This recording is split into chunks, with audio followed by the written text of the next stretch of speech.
Good evening, salam alaikum, and a very warm welcome to all of you today. I'm slotted for 10 minutes, so I'll try to speak as quickly as I can and give you as much information as I can. As you can see, the topic I'm going to talk about today is the digital explosion. It's all about people, information, and devices.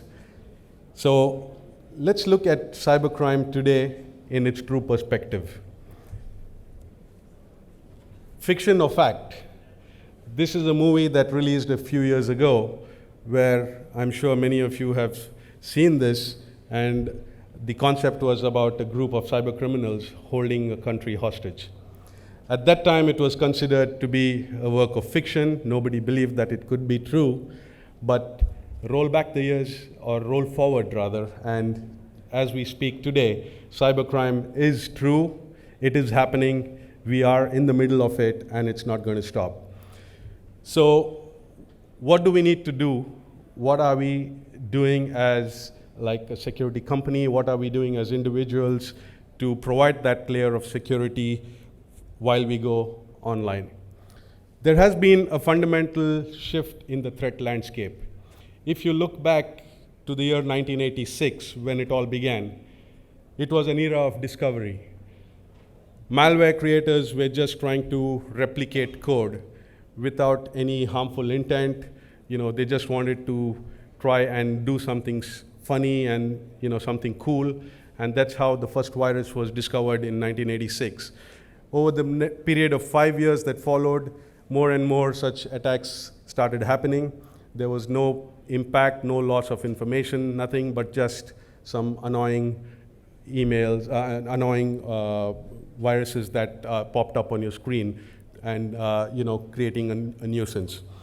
We slowly moved over the next 5 years to what we call the era of transition, where people started using, the malware creators started using language, script, to go and use office application packages to create the same malware. More effective, but again, there was no monetary gain in this, nothing devised to disturb anybody seriously, and again, it was all fun and nothing else. This quickly transitioned into what we call as the era of fame and glory. I'm sure many of you heard of the virus that was called Anna Kournikova. It went viral. All these guys wanted to do was fame. They just wanted to be known among the community, be known in the world that, yes, we've done something fantastic. Again, there was no intention to monetize any of this, and it was all about fun. And then roll back the clock and come to where we are today. As we speak, it's an era of mass cybercrime. Every second as we speak, incidents of cybercrime are happening, be it hacking, be it identity theft, be it credit card fraud, name it, it is happening out there. So at Norton, we undertook a cybercrime survey, a study that was conducted across 24 countries last year. And some of the startling facts that we discovered was that more than 72% of the adults that were surveyed claimed to have been victims of cybercrime. Looking at the UAE alone, as you can see in the slide in front of you, $611 million was the impact of cybercrime in UAE. If you break that down further, around 209 million was the actual cost of cybercrime. People losing money, 209 million. And the cost to fix cybercrime, the time wastage that happened, was literally double that value, close to 401 million. On an average, in the UAE, it takes 24 days to resolve cybercrime and costs an average of $150 per transaction. Now, to put things in perspective, let's measure this against the global drug trade.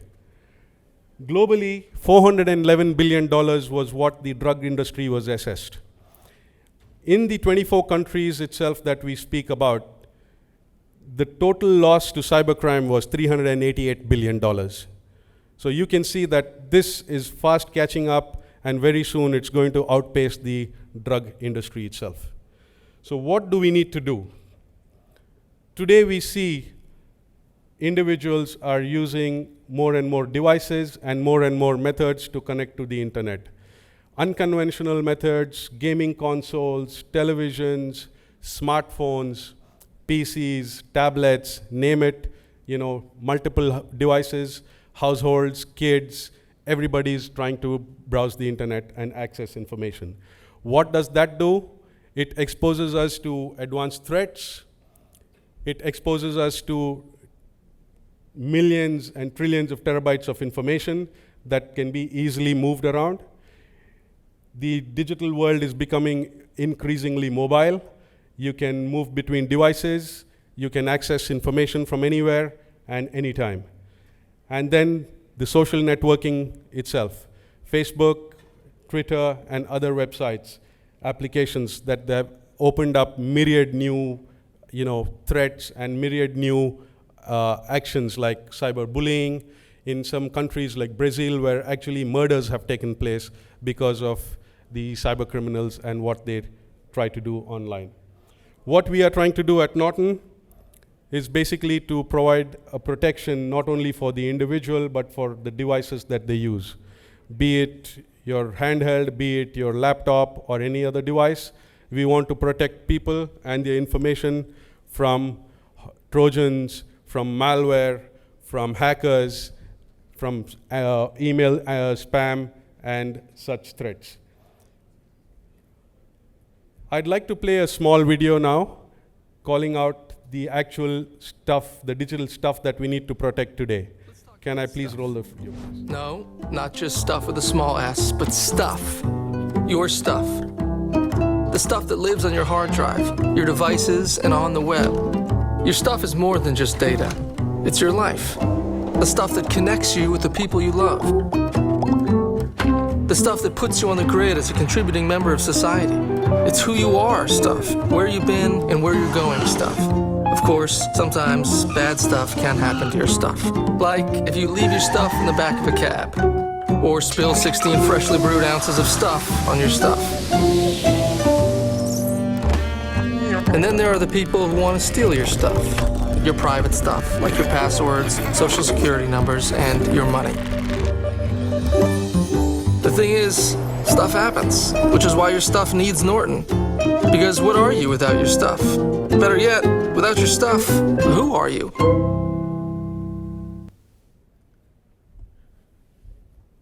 Yeah, so as you saw, it's all about what is important in our lives today and protecting that. So what does Norton do? We have our industry-leading technology that gives you like multiple layers of protection. Basically, at the network level, where we are able to eliminate 50% of the threats even before they reach your local drive.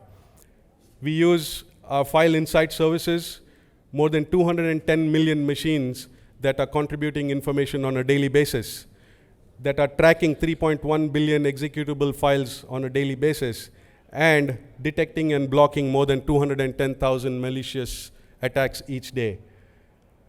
We move on to the reputation-based services, where our online community of more than 40 million users allows us to establish a rating for every file that is there on the net today. When that file was created, how many people are using it, and what rating does it have. So when 40 million people are giving you a particular rating for a file, whether it's good or bad, we can safely then assume that it's okay for us to go and download that file or to use that file in our daily life. And last but not least, we have the behavioral analysis. We use reputation-based analysis for this, our sonar technology, which allows you to look at the traits of these threats and how that file is supposed to behave against the actual traits that it is supposed to have online. Our portfolio is based on 4 pillars. The first pillar is what we call the security pillar. We have our flagship products, the core security products, antivirus, internet security, and our Norton 360, both for the Windows-based PCs and for the Macintosh. We move on to our backup increasingly because more and more people are moving around today, moving around places, moving around devices. They need to have access to their information wherever they are and whenever they want it. So we have our cloud-based services, our Norton Online Backup, and the Norton 360 Premier Edition that is currently available in the United States, but also soon to be available in our region. This basically gives you around 25 GB of backup online. Moving to mobile, as I said, more and more people are using smartphones, tablets, and other PCs. They need to be moving around. They need to have their information at hand easily whenever they want it. And we have our other range of products, which is the mobile security and tablet security.